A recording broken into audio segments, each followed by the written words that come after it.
मोगाच्यानो जेजू बरी सर्गींच्या धन्याची सेवा करया म्हणून संदेश आज आमकां लाभता। जेजू ह्या संवसारी आयलो उद्देश जावन आसा सेवा दिवंक, सेवा घेवंक न्हय। सर्गींच्या धन्या मुखार आमी सेवक देखून एक बरो आनी विश्वासी सेवक वा साकोर जावन आमची जबाबदारी आमी करया। सेवक जावन आसात सोम्या जेजूची दुर्बळी भावा भयणी सोम्याच्या येण्याक सदांच अत्रेगून रावतात आनी ताका फावो जाल्ली तयाराय करतात। आमकां क्रिस्तावांक एक नीज धनी आसा, तो जावन आसा आमचो देव। आमी ताचे साकोर मात्र। साकरान धन्यावरी जावंक आशेवचें न्हय। धन्याचो स्थान घेवंक देवान आमकां रसोवंक ना। बगर हर एक साकरान देवाचो मोग करून ताची जबाबदारी सारक्या रितीन करूंक जाय। आयच्या सुवातेंत जेजू एका साकराचो कायदो 3 सवालां घालून आमकां समजोवंक प्रयत्न करता।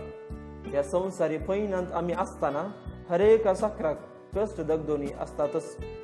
देखून कंठ्यांनी विणलोलो किरीट आमचे बोळ जायचे। कुडीत हावन उदक आनी रक्ताचे थेंबे गळतलेंच। ह्या सर्व कश्टांमध्ये एक विश्वासी साकोर जावन कालवारी दोंगर सरताव तर सर्गींच्या धन्यांत हावन भांगाराचो मोतयांचो किरीट खंडीत आमकां फावो जातलो। सांत पावलू तिताक पत्र बरोवन ताच्या अधीन दिल्ल्या परचेन कशें सोम्याक स्वीकार करून भावार्थांत मोगांत आनी सोसणिकायेंत थिरासनेची मनशां जावंक जाय म्हळें कळयता। कुटुंबांत दादल्यांचो, स्त्रियांचो आनी भुरग्यांचो पात्र एका सेवकाचो आनी जबाबदारेचो म्हळें तांकां समजयता। भावा भयणीनो, मोरये बरी सोम्याचे साकोर जावया।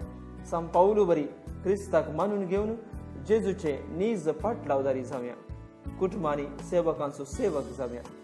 तर असल्या नीज सेवका जेजूचे मन देव आमकां फावो करून दी म्हूण मागया।